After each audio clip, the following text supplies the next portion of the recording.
en clase social y salud, y pues financiado por unos recursos del CDC y ANFI para fortalecimiento de los institutos nacionales de salud. El Observatorio Nacional de Salud hace parte, es una dependencia del Instituto Nacional de Salud, y llevamos ya 2 años y medio generando evidencia para informar la toma de decisiones. Para nosotros ha resultado fundamental la discusión de incluir nuevas dimensiones, nuevas categorías para poder evaluar las desigualdades sociales en salud y las inequidades sociales en salud. Por lo tanto, digamos, participar en esta discusión de clase social y salud ha sido fundamental. Yo quiero agradecer rápidamente pues este esfuerzo, que ha sido un esfuerzo colaborativo entre instituciones y personas que principalmente de la academia, que han estado muy interesadas en poder evaluar las desigualdades sociales en salud en Colombia para poder generar finalmente políticas públicas que eliminen esas brechas en salud. Pues quiero reconocer principalmente a los miembros de la Red Latinoamericana de Investigación en Clase Social, al doctor Román Vega, a profe Jairo Luna, al profe Oscar Fresneda, que ha participado en las discusiones desde el principio, igualmente Luz Amparo Pérez. Llevamos ya más de un año realmente discutiendo este tema al interior. Sabemos que pues, la red latinoamericana ha llevado más tiempo en estas discusiones, pero digamos el observatorio hace un poco más de un año se adhirió a esta propuesta. También pues quiero reconocer el trabajo del equipo del observatorio para poder lograr esta reunión, particularmente de Sandra Salas y Carol Cotes, bueno, y Sandra, que creo que estos últimos días ha estado corriendo bastante para que finalmente este evento se lleve a cabo. Entonces pues sean todos bienvenidos, esperamos que esta discusión del día de hoy pues finalmente redunde en el bienestar de los colombianos y empezaremos de una vez la agenda. Entonces vamos a empezar con el primer panel, que es cuál es la estructura de clases derivada del actual régimen de acumulación en Colombia, y empezamos con el profesor Gabriel Misas. La consolidación 1990-2015, la consolidación de un nuevo régimen de acumulación.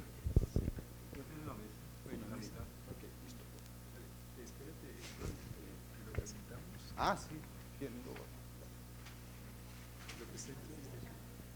Lo presento.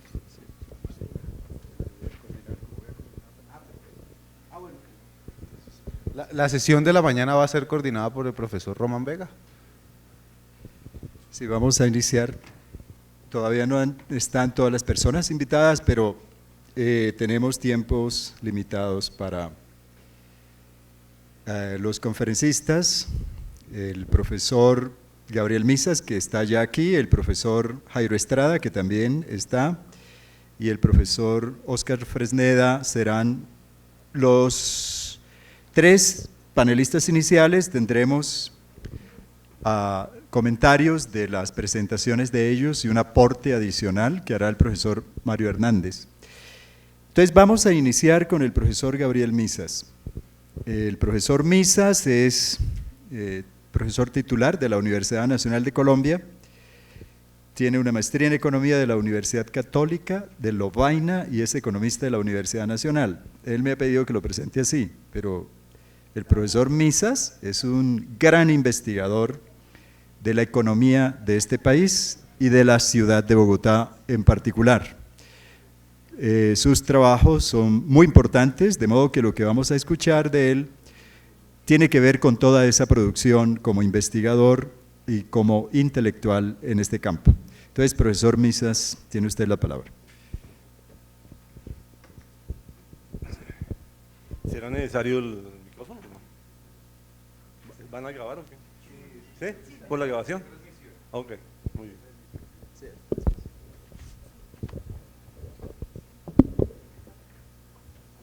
Quería como más fácil enseñar mi campo. Sí, está bien.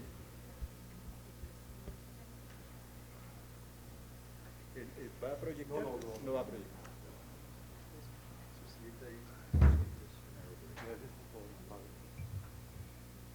Apaga, sí.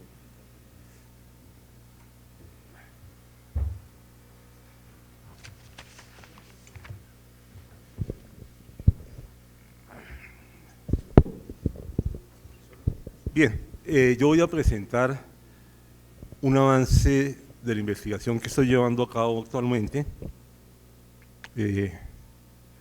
dado que la inmensa mayoría son médicos, entonces vamos a no utilizar una terminología económica muy complicada, sino ir directamente a eso.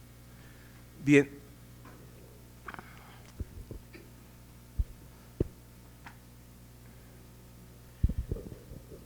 Bien, he titulado que la conferencia 1990-2015, un periodo de profundo cambio estructural que ha dado lugar a un nuevo régimen de acumulación.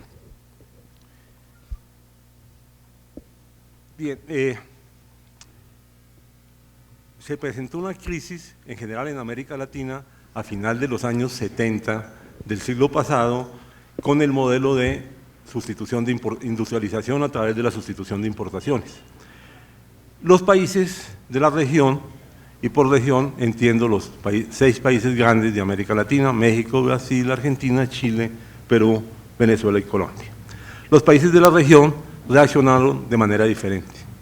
Brasil profundizó su proceso de sustitución de importaciones, entrando la producción de bienes de capital. México amplió su proceso de industrialización, utilizando la renta petrolera para ampliar la base de la demanda por bienes manufacturados y combinado con la maquila. Brasil y Chile hicieron procesos profundos de apertura económica, uno en el 73, 74, realmente unos meses después de que Pinochet tomó el poder, y Argentina en el 76 empezaron con apertura económica, liberación, etc. El modelo neoliberal que estaba todavía cocinándose, pero lo implementaron antes de la letra. Bueno. Y Colombia tomó un camino muy particular, que yo lo llamo el del doble no. La década de los 70 fue no al reformismo agrario, Chicoral en el año 72, leyes en el 73, eliminaron la reforma agraria. No se había hecho mucha reforma agraria, es verdad, pero hay un efecto simbólico de las leyes muy importante. Los campesinos organizados en la NUC luchaban por algo que era difícil, pero se podía alcanzar porque había unas disposiciones legales que decían: hay reforma agraria y la vamos a hacer. Era el discurso del gobierno. El discurso del nuevo gobierno, Pastrana, es: no vamos a hacer reforma agraria, no hay ninguna posibilidad, eso no vamos a entrar en todos los días. Generó un enorme problema que después terminaron en una explosión de violencia gigantesca en las décadas siguientes. Bien, entonces el gobierno Pastrana hay un cambio radical, es no reforma agraria, no industrialización sustitutiva. Entonces quedamos en un lugar intermedio, ni hay reforma agraria, ni se prosigue el proceso de industrialización. Esto es, pero se mantienen los altos niveles de protección, pero no hay ningún esfuerzo por profundizar el proceso de industrialización. Recuerden que las 4 estrategias realmente eran 2, que eran construcción residencial para las clases medias y altas a través del UPAC y exportaciones, porque había otro que era distribución del ingreso, etcétera. Eso nunca se empezó. Entonces realmente lo de la profundización de las exportaciones era un impulso a la agricultura comercial que se dio más por protección que por realmente investigación, desarrollo tecnológico, oferta de más bienes públicos. Entonces Colombia tiene un periodo que coincide, esa década de los 70, con el crecimiento muy grande de los precios de los productos petroleros y mineros. Y Colombia, que en ese momento había dejado de exportar petróleo, empieza de nuevo un proceso de exploraciones y se descubren, entre comillas, porque eso unos antropólogos desde los años 20 han encontrado que en la Guajira carbón, hay los yacimientos muy grandes de carbón, y entonces se recuerda que ahí hay carbón, entonces se empieza a explotar los yacimientos, se encuentra níquel, y fue accidental, estaban perforando un pozo petrolero, y en la historia es que mandan los registros de la exploración minera a los laboratorios en Estados Unidos, ya contestan que ni casas de petróleo, pero que han encontrado la mina más rica de níquel del mundo. Bueno, y luego empiezan los yacimientos de carbón en el Cesar. Entonces Colombia empieza un proceso de reprimarización, profundización de la reprimarización de la economía. No por ningún deseo expreso, sino la dinámica de ese doble no. Hay un proceso como de desconcierto del bloque social dominante que no sabe cuál es el camino que escoger, y la dinámica internacional, porque no fue, digamos, un proceso de promoción de exportaciones mineras ni petroleras, sino simplemente hubo la bonanza cafetera, después se entra un poco en pánico porque no se sabe cómo va a suceder, y empieza la dinámica petrolera y minera a resolver el problema. Entonces empezamos, que hemos tenido durante toda la historia, desde 1900 hasta 1970, con muy pocas excepciones, crecimientos el ciclo conocido de la relación de términos de intercambio. Durante largos periodos caen los precios, en algunos pequeños periodos de punta, y tuvimos un repunte importante de 45 y 55, luego tenemos 20 años, 55 hasta 70, de muy bajos precios del café, y luego, a partir del 70, bonanza cafetera en el 76, y luego pues las bonanzas mineras y petroleras que hemos tenido en distintas épocas. Bien, Colombia entonces pasó en el 1980, se exportaba exclusivamente 3% en petróleo, nada de carbón, nada de níquel. Ya para 1990, el 32% de las exportaciones eran petróleo, carbón y 2 o 3% de níquel. Entonces, en un periodo muy rápido, tiene lugar un cambio en la correlación de fuerzas al interior del bloque social dominante. La fracción hegemónica, que era la burguesía cafetera, que en alianza estrecha con los industriales dieron lugar a la sustitución de importaciones, a la industrialización, pasan a un segundo plano, y el campo del poder se modifica y entran nuevos actores ligados fundamentalmente grandes conglomerados económicos, la burguesía financiera y los representantes de las empresas multinacionales. Entonces, en este marco, a final de la década de los 80, el gobierno, un punto de ruptura muy importante, que es el gobierno de Barco. Gobierno de Barco, si me pueden regalar agua ya El gobierno de Barco tiene características muy especiales. Quiere profundizar la reforma agraria, se da una ley nueva de reforma agraria, se hacen esfuerzos en reforma agraria, pero al mismo tiempo tiene la idea de implementar la apertura económica, la liberación, y toma 2 o 3 medidas fundamentales en ese periodo. Hay una reforma tributaria muy importante, pero contrariamente a todas las reformas tributarias, no se hizo para aumentar los ingresos, sino para modificar la estructura tributaria. Se reducen los impuestos a las empresas, están en el orden de 42, 44, se reducen a 26, 27, y extrañamente se reducen también los impuestos a las personas naturales. La OCDE había reducido los impuestos de las empresas a ese nivel de 26, pero seguía teniendo en torno a 52 los ingresos a las personas naturales. En Colombia se reducen ambos impuestos, y por supuesto, si uno reduce unos impuestos, tiene que aumentar otros.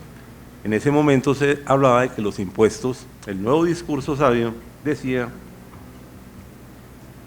que los impuestos al consumo, el IVA, no era regresivo, que al caso neutro. Bueno, nunca alcanzaron a decir que era progresivo, pero bueno, ese es el primer punto.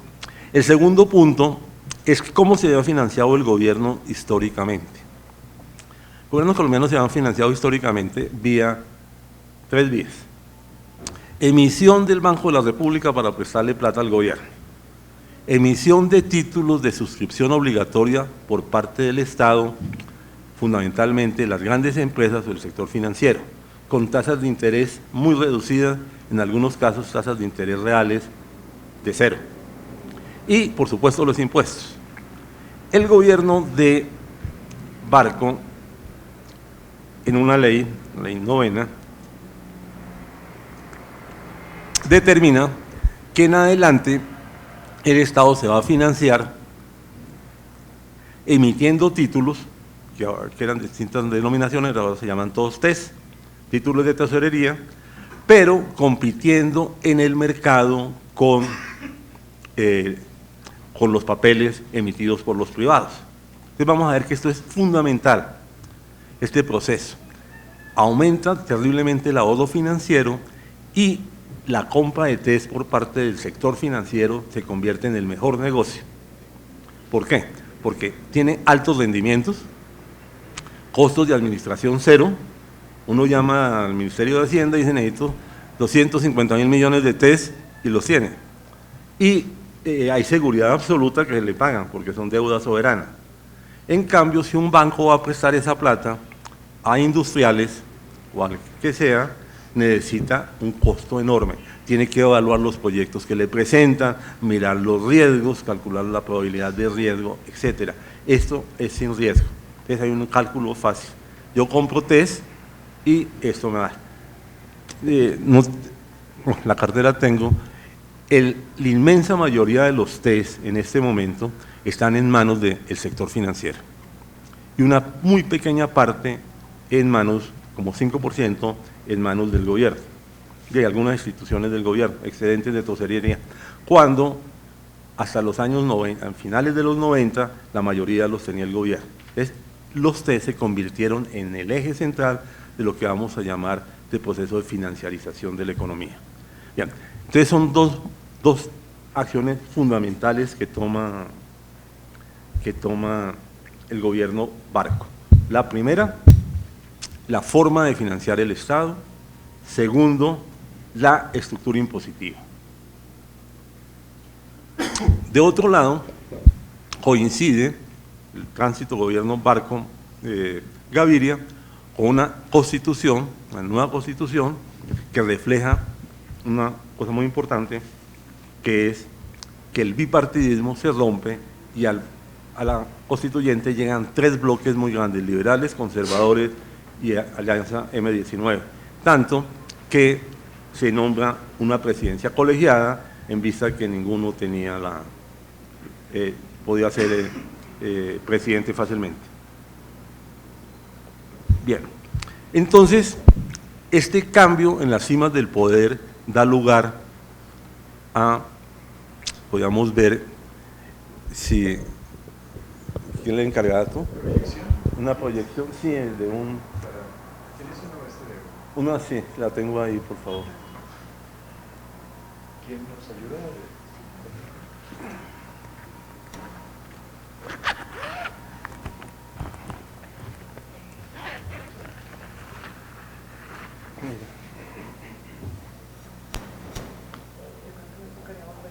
No, es que es un minuto nomás. Vamos a mirar un pequeño esquema.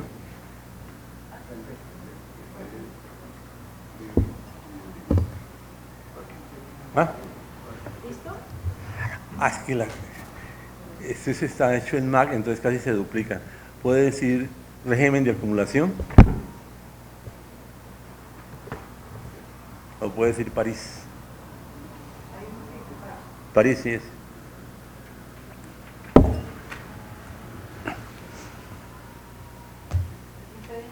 Sí.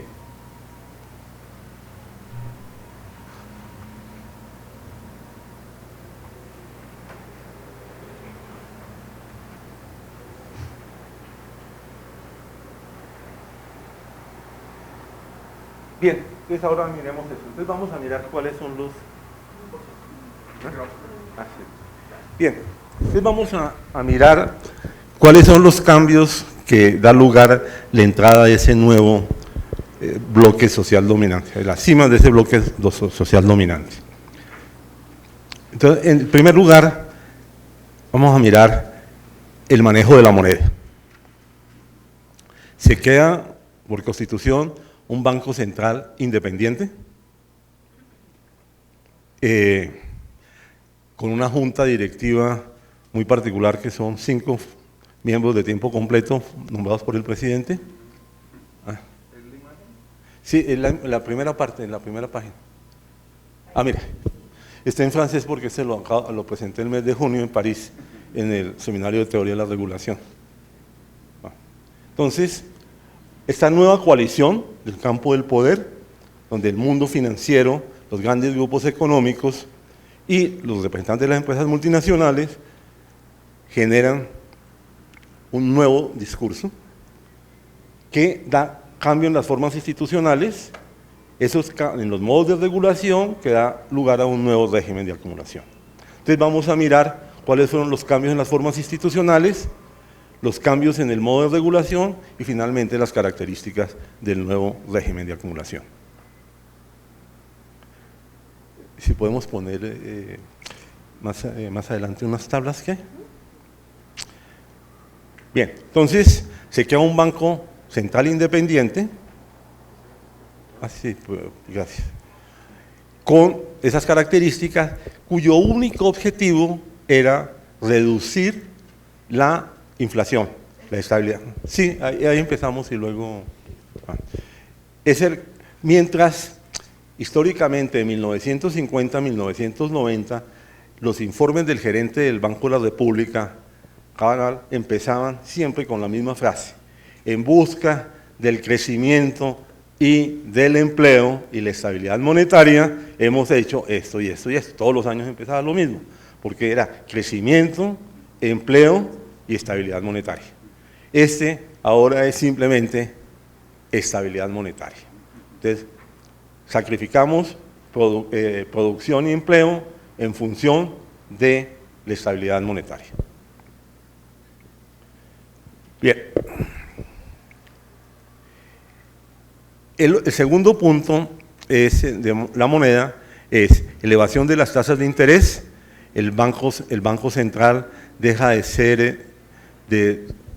hacer préstamos a los bancos privados para que presten a los particulares con la teoría del redescuento. Entonces simplemente prestamista en última instancia, y solamente, y en la Constitución se contempla que por casos excepcionales le pueden prestar al gobierno siempre y cuando los 5 codirectores de manera unánime voten favorablemente. Y fuera de eso, el banco no puede intervenir las tasas de interés sino en un periodo máximo de 120 días en un año. Mecanismos extraordinarios que el banco nunca ha utilizado. Entonces tenemos una política monetaria muy contractiva que dio lugar a crecimiento de las tasas de interés, y entonces se empezaron a crear unas distorsiones en el campo de la economía que era muy importante, se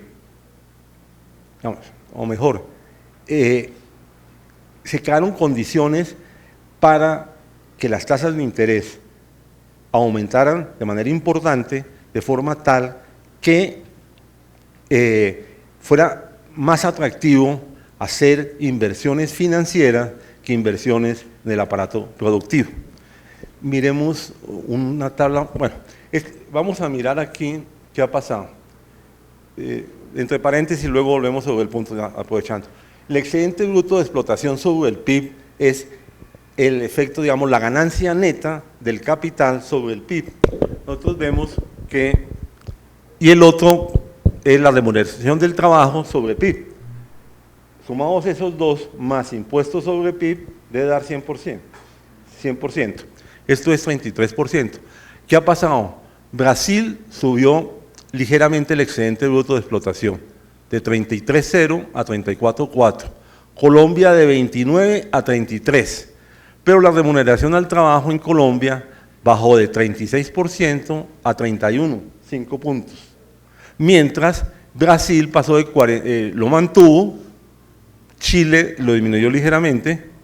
Entonces, el mecanismo que se ha seguido es, como lo veremos más adelante cuando analicemos la relación salarial, es una restricción sobre los salarios, de forma tal que esto tiene influencia muy grande sobre el crecimiento de la demanda interna. Ok, ahora sí podemos pasar.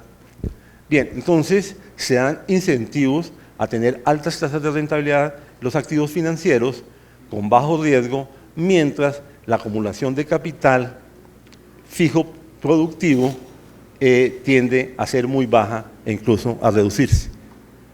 Pasamos más adelante. Otro. Mira, este es muy importante. Esta industria manufacturera, este es clave.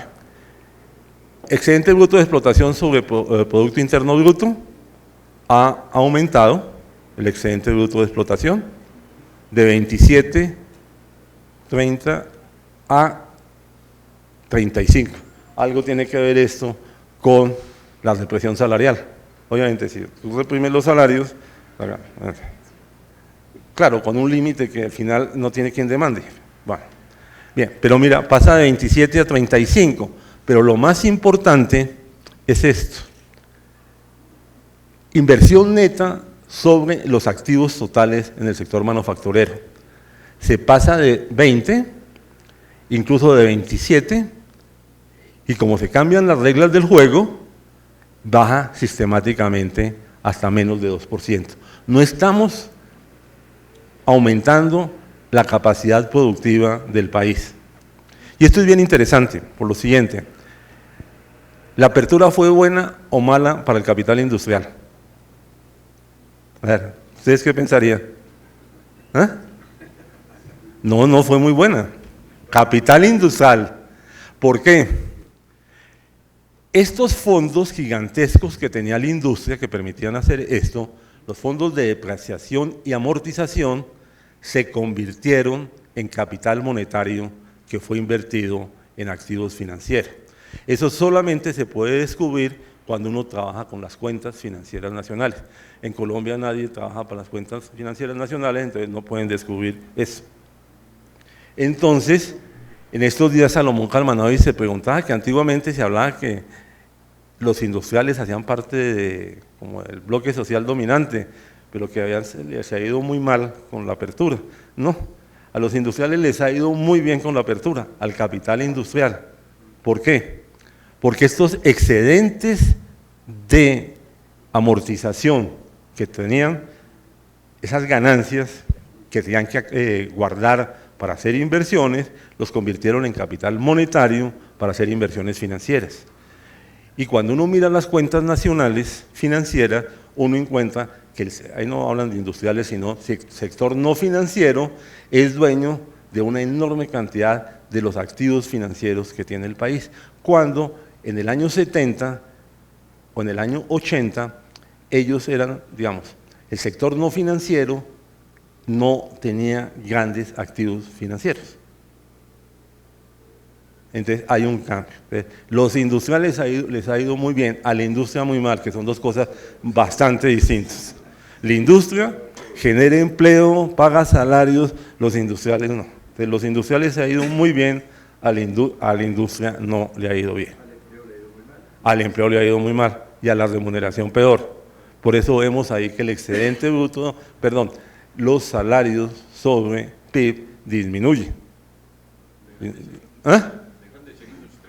Bueno, sí, claro. Y por eso ese cambio en las reglas de juego da lugar a que empresas, recientemente, por ejemplo, Llantas, la Mazda, la Chicles Adams y muchísimas otras empresas cierran sus plantas, su sección de manufacturas y se quedan en el país cambiando la estructura del empleo, menos trabajadores, más cuadros comerciales para vender.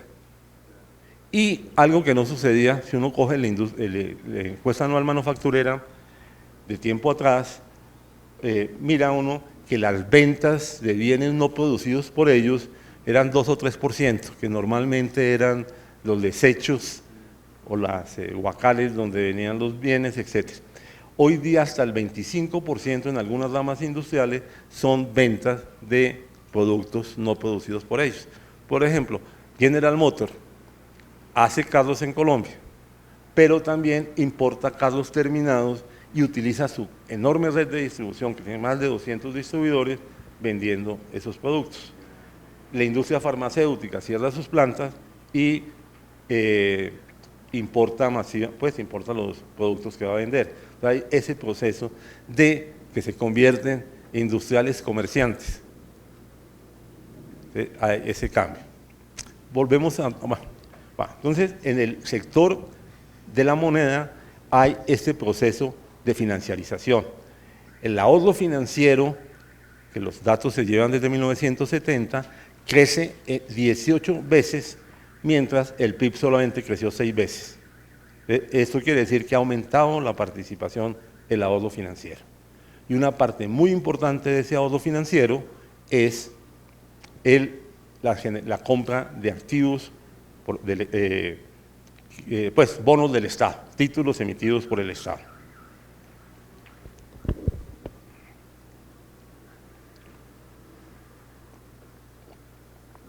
Bien, entonces con la reducción de los aranceles, la revaluación del peso, la reducción de los aranceles y la liberación, la eliminación de las restricciones para arancelarias, prohibición de importaciones, limitaciones, cupos, cuotas, etcétera, que se ha dado de manera amplia, sobre todo en el sector manufacturero, algo menos en el sector de la agricultura. Obviamente, cuando hay un sector de la agricultura como los productores de algodón, que de un lado están, o aceites, de un lado están los algodoneros y del otro lado el monopolio, duopolio textilero, que se veían enfrentados a la importación de textiles por parte de terceros, obviamente no protegieron a la correlación de fuerzas entre el duopolio textilero, que hace parte a su turno. Coltejer era propiedad de Ardila y Fabricato Tejicóndor del grupo empresarial antioqueño, frente a los mundos hacendatario de los productores de algodón, pues ahí la correlación de fuerzas es a favor de los textileros, que es el algodón desaparece de la producción nacional. Lo mismo los aceites, los productores de aceite que tienen que comprar la semilla de algodón que produce aceite o el ajonjolí, inmediatamente tienen competencia ese oligopolio de las importaciones de aceite, obviamente no los pudieron proteger, pero otros sectores sí. Entonces viene el agrobusiness con toda la fuerza.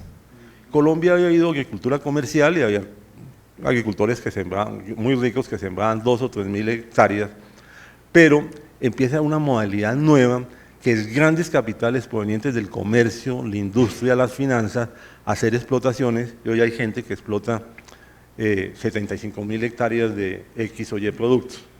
Entonces ha habido un proceso de acaparamiento de tierras enormemente grande.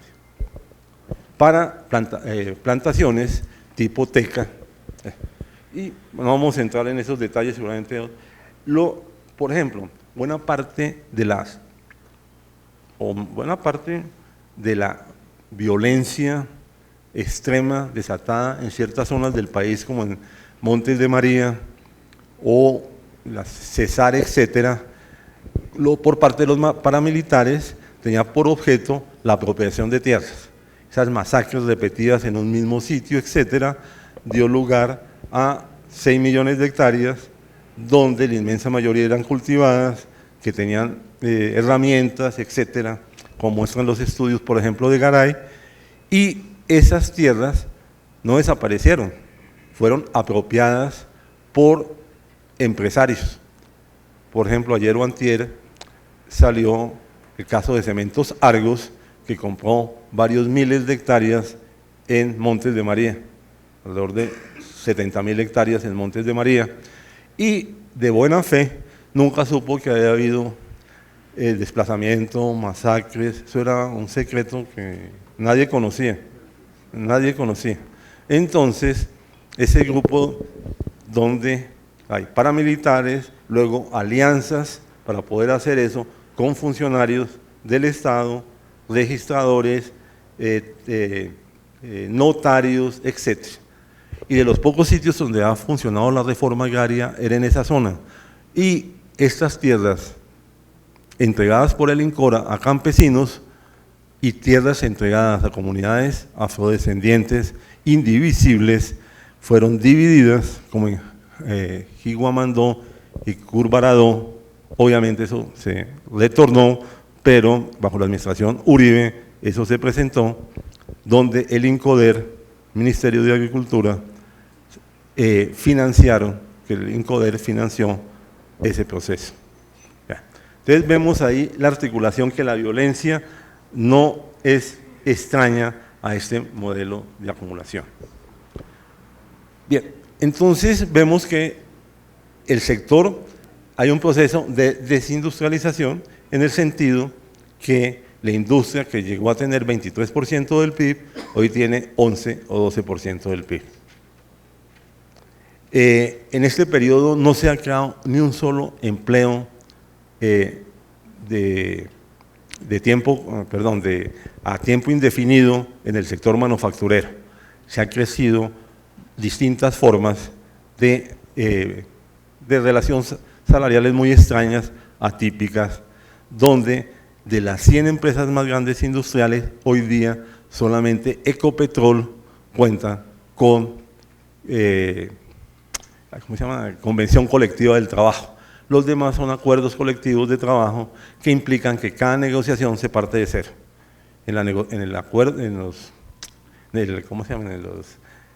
el anterior, las convenciones colectivas era ley para las partes, y cuando se terminaba había que negociar de nuevo, y si alguien no quería negociar una prima que había dado, etcétera, seguía. En cambio, en el acuerdo se parte de cero, simplemente se tienen que cumplir las normas legales, pero cualquier extra es de nuevo negociable.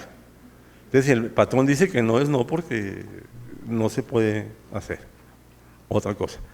Bien, entonces eso ha dado lugar a una precarización de la relación salarial. Disminuyen el salario real de la industria manufacturera globalmente, está estancada, lo cual es un indicador de que hay sectores que han disminuido sus salarios reales. ¿Por qué? Porque con el mecanismo que vimos de comercialización, muchas empresas han disminuido el trabajo de obreros manual y han aumentado el de cuadros comerciales para vender todos los productos. Son personas con mayor nivel de salario. Entonces, cuando en esos grandes números el salario promedio se mantiene, quiere decir que en algunos sectores de los asalariados sus salarios se disminuyeron. Y es obvio, las personas que hacen parte de las cooperativas de trabajadores asociadas o otras formas de terciarización, etcétera, esas personas tienen menores salarios que los que tenían hace 8 o 9 años antes de que el proceso se diera. Entonces, las exportaciones son fundamentalmente bienes primarios. Petróleo, carbón, oro no monetario y níquel. Lo cual eso hace que el 75% de las exportaciones tengan esas características de bienes primarios. Estamos exactamente lo mismo que en 1915.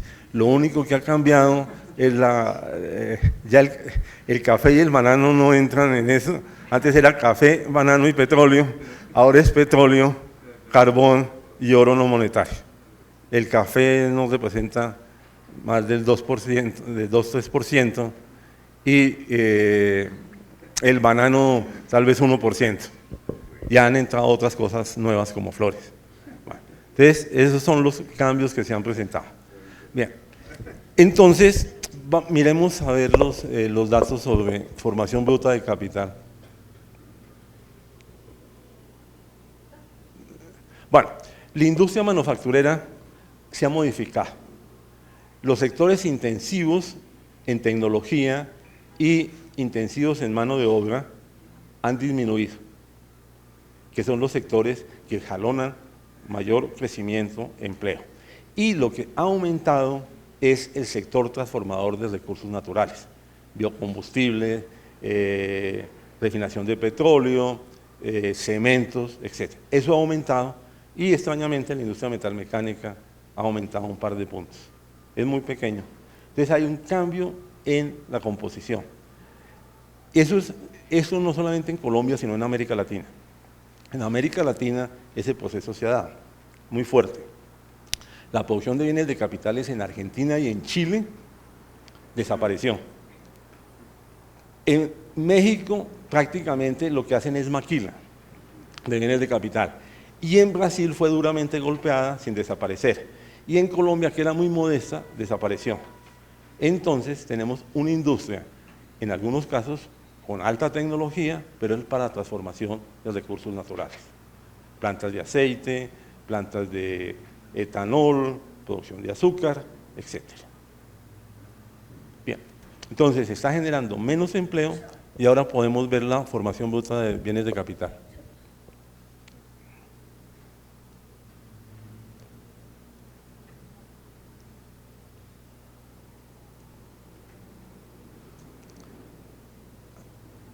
Mira a ver si está más adelante. ¿Sí? Bien, volvamos atrás, sí, volvamos un minuto atrás. Bueno, aquí, un poquito atrás, a las ecuaciones. Bien, no voy a entrar en detalle en las ecuaciones, pero para que, ¿eh? Si alguien quiere, entramos en detalle en las ecuaciones. Bueno, bien, en las ecuaciones es bien interesante. Mira, el consumo va a depender del empleo y de los salarios. Y es lo que tenemos problema. El empleo no ha crecido y los salarios se han deteriorado. Estamos entrando en un problema. Y fuera de eso, a raíz de la revaluación de la moneda, hay buena parte de los bienes de consumo son importados. En consecuencia, no solamente crece poco la demanda, sino que la demanda tiene que ser compartida con importaciones. Y la inversión a su turno va a depender de el consumo, la capacidad instalada, esto es las posibilidades de ganancia. Entonces estamos teniendo un proceso cada vez mayor de financiarización y menos de acumulación de capital. No sé si ahí está la acumulación de capital, creo que al final está.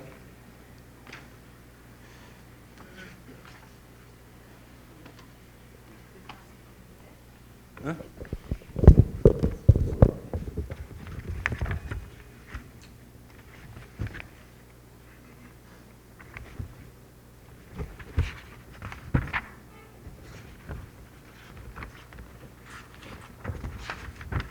Sí, mira.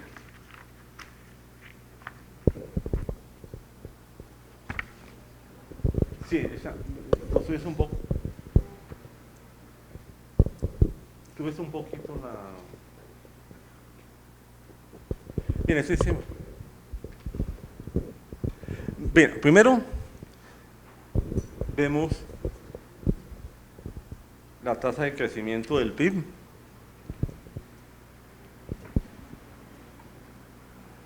¿Bien acá? No sé. ¿No marca esto? Bueno, crecimiento del PIB acá. Pasó de 5,9 y ha ido disminuyendo radicalmente. Cuando, mire, 74, 86, 39, 94, 99, 17. Cuando se hizo la apertura, era porque el modelo anterior no estaba dando resultados, la apertura iba a generar un enorme crecimiento, etc. Resulta que no vemos eso. Vimos que pasó de 5,9, que no era mal, 3,9, 1,7. Entonces, en lugar de crecer, se redujo el crecimiento. Por lo más importante es la formación bruta de capital fijo productivo. Las cuentas nacionales hablan de formación bruta de capital fijo y a ese lo restamos la construcción residencial y nos da efectivamente la formación bruta de capital fijo productivo no ha aumentado en el periodo, sino ligeramente. Estamos entre 12 y 15%, cuando los países del Asia Oriental China, Vietnam, Hong Kong, están en el orden superiores al 30-40%.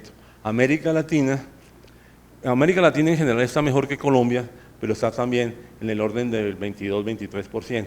Colombia tiene el orden solamente de 13-15%. Entonces, no hay, y sobre todo, maquinaria y equipo, que es donde está la innovación tecnológica, es el 35% de esto, que 35 por 14 nos da alrededor de 4,5. Mejor dicho, la acumulación de capital en maquinaria y equipo, que es donde está el grueso de la innovación tecnológica, es menos del 5% del PIB. En consecuencia, no estamos haciendo el trabajo.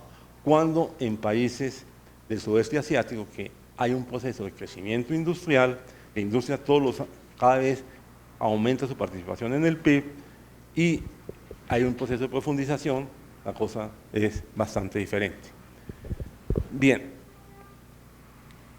bueno, entonces ya vimos un poco el panorama de la relación salarial y el Estado. El Estado, ¿cuál es la característica central del Estado? El Estado empezó un proceso muy fuerte de venta de los activos. Es así como todo el sector de generación de energía, que era público, hoy en su transmisión y distribución de energía, que era público, hoy día en su inmensa mayoría es privado. Vienen otros sectores como la construcción de vías, aeropuertos, etcétera, por concesión. Entonces, eso ha eliminado al Estado de un amplio campo de actividades y le ha abierto al sector financiero enormes posibilidades. Entonces, el sector financiero está financiando la construcción de todas esas actividades vía préstamos a tasas de interés muy elevadas que a su turno son pagadas por los usuarios. Esa es, digamos, como la característica central del Estado. Y hay un punto importante que a veces se toca, pero marginalmente, en salud.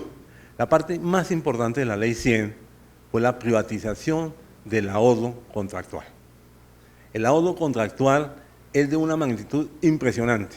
Eso hace más de la mitad del sector financiero.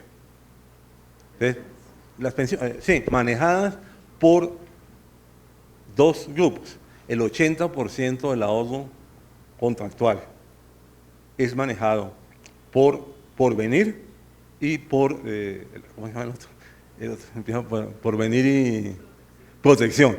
Uno pertenece al grupo empresarial antioqueño y al otro al grupo de Aval, Luis Carlos Sarmiento. Y hay otros dos que son empresas multinacionales, pero es una pequeña fracción. Entonces hay un proceso de concentración enorme del sector financiero y uno de los pilares de ese proceso ha sido la privatización de algo que antes manejaba el Estado, que era el seguro social y las cajas de previsión social. Entonces, esto le permite a estos dos grupos tener unos crecimientos espectaculares. Por ejemplo, en los últimos días hay noticias todos los días de compras en el exterior por parte del grupo empresarial antioqueño de muchas empresas, a través de Argos, de Nutresa o de Sura. ¿Por qué? Porque están apalancados en un sector financiero muy fuerte que está conformado por Suramericana y está por el el Banco de Colombia y el Fondo de Pensiones. Entonces, eso es más importante, digamos. La Ley 100 yo creo que aceptarían modificarla todo menos ese punto. Ese es el punto central. Los hospitales pueden volver, eso no tiene ningún problema. El problema es que los fondos de pensiones. Y quisiera, antes de terminar, un poquito volver sobre la agricultura. Durante el periodo que va de los 50 a los 70, el Estado había construido una institucionalidad muy grande con muchas deficiencias, con una institucionalidad grande en materia de apoyo a la agricultura, tanto comercial como la pequeña y mediana producción, agricultura campesina. Entonces se crea el ICA, que antes no había investigación en Colombia, se empieza en los años 50 y se crea el ICA, luego se crean una serie de instituciones que van desde el IMAD,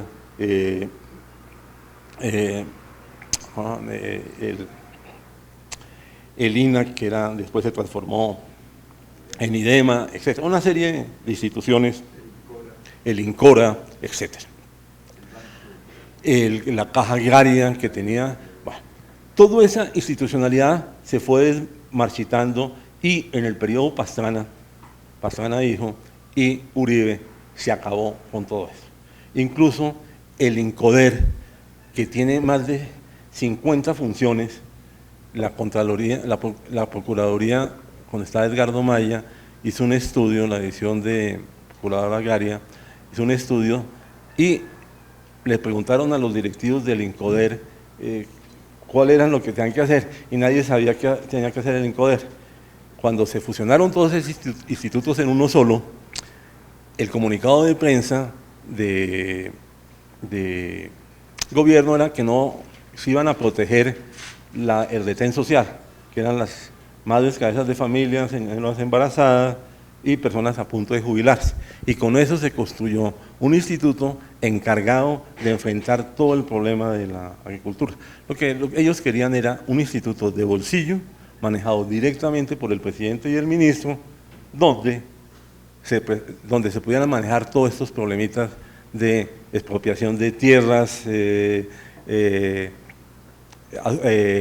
títulos emitidos para los que habían expulsado a la población, etc. Entonces, hoy día las investigaciones muestran que el INCODER era una empresa criminal, manejada desde el centro. No era simplemente una cuestión burocrática o de eliminar burocracia y eliminar cosas como el IDEM, etc. El INCODER era algo mucho más allá, era poder manejar y legalizar la expropiación de tierras. Era una empresa abiertamente criminal. Bien, entonces digamos, este es un panorama muy global de lo que ha sucedido en estos 15 años.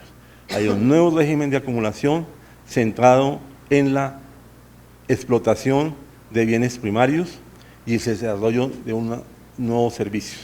Se ha abierto un amplio campo de valorización del capital en sectores nuevos, como todos estos nuevos para el sector privado, porque la apertura, vamos un poco, a veces aquí en la Nacional se entendió la apertura como una imposición desde el exterior, que era una imposición del imperialismo, etc. No, la apertura es la confluencia, y todo este modelo es la confluencia de tres elementos muy importantes. Recuerden que cuando López Michelsen trató de hacer la apertura en 1900, él fue presidente en 74-78, en el 75 hubo unanimidad en contra. Todo el mundo económico estuvo en contra de la apertura. Pero cuando Gaviria y Barco empiezan a hacer la apertura, ese grupo está todo a favor. ¿Qué había pasado entre tanto? Había pasado que esos grandes empresas industriales se han convertido en complejos conglomerados económicos que tenían sector transable, sector no transable, sector financiero, sector servicios, etc. Entonces ya la apuesta no era la misma.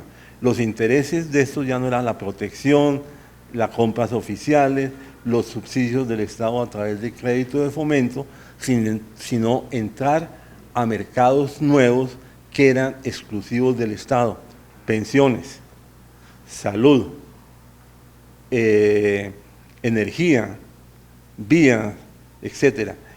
Entonces coincide este grupo, digamos, estos intereses de estos que han cambiado de ser industriales, llamémoslos entre comillas puros, a ser conglomerados económico-financieros. Era un capital financiero. Y de otra parte hay, y eso es muy importante, como dice Bourdieu, el discurso sabio de los economistas se han convertido a un nuevo discurso sobre las bondades del modelo neoliberal. En mi estudio yo comparo los ministros de Hacienda del Frente Nacional con los ministros de Hacienda de la Apertura. Por coincidencia, en ambos casos son 14. 14. Los 14 primeros, solo uno era economista profesional, el último del periodo. Los demás eran abogados, fundamentalmente de la Nacional, estamos hablando de los años, gente que nació en los años 20, y ingenieros de la Escuela de Minas. Ninguno con estudios profesionales de economía, con muy buen criterio, un compromiso político muy fuerte, porque todos eran dirigentes políticos, lo cual no tenían, digamos, no se aferraban a un dogma porque no tenían dogma. Para tener dogmas necesita tener un discurso coherente, eran muy eclécticos. En cambio, los 14 del siguiente periodo, todos son del campo de la economía. 12 formados en Colombia de pregrado, 2 en Estados Unidos de pregrado, Santos y Ocampo. De los 14, todos estudiaron posgrados, de los cuales hay 6 o 7 con doctorado. Los posgrados se hicieron fundamentalmente en Estados Unidos, salvo el de Santos, que fue en Londres, y el de Juan Camilo Restrepo en París. Todos, 10 de esos 14 son de los Andes. Entonces, todo eso, y estudiaron en unas escuelas en un periodo determinado que estaba en auge el discurso neoliberal. Estudiaron en el periodo que va de los 70 a cuando el discurso empezaba a surgir en ciertas escuelas. Entonces, todos ellos estudiaron entre el 70 y el 90, donde el auge del modelo neoliberal era muy fuerte en la academia americana. Entonces ahí coinciden los intereses del bloque social dominante, el discurso dominante de los organismos multilaterales, pero también el discurso dominante en el mundo de los economistas. En el mundo de los economistas, tanto a nivel mundial, que es la corriente principal, como de los economistas que son los policy makers, por ese término en inglés, que simultáneamente hacen la política económica, estudiaron allá, hacen parte de ese mundo internacional. Yo tengo, no en este texto, sino en otro, una especie de como camino de este grupo de gente. Estudian en los Andes, de jóvenes profesionales, entran a uno de los 3 sitios de la triada como jóvenes profesionales, planeación, Banco de la República, Ministerio de Hacienda, posgrado en el exterior, de nuevo regresan a cargo en los mismos sitios un poco más alto, Washington, Fondo Monetario, Banco Mundial, BID, regresan altos funcionarios en el mundo privado o ministros, finalmente terminan en el Ministerio de Hacienda, ministros de Hacienda. Ese es el camino. Tengo 5. Cuando uno mira la estructura, la política en Colombia es un mecanismo de ascenso social.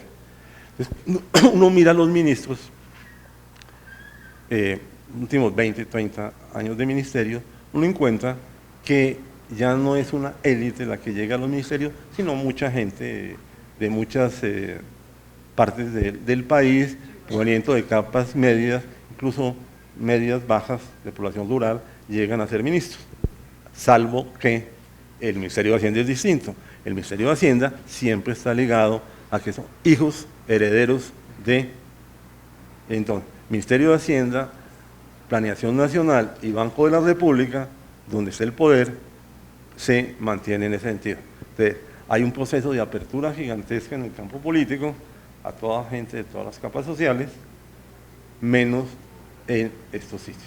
Bien, yo desafortunadamente tengo clase a las 10, entonces voy a dejar acá y podemos unos minutos. Afortunadamente no voy a poder ir a mi colega Jairo. Bueno, gracias.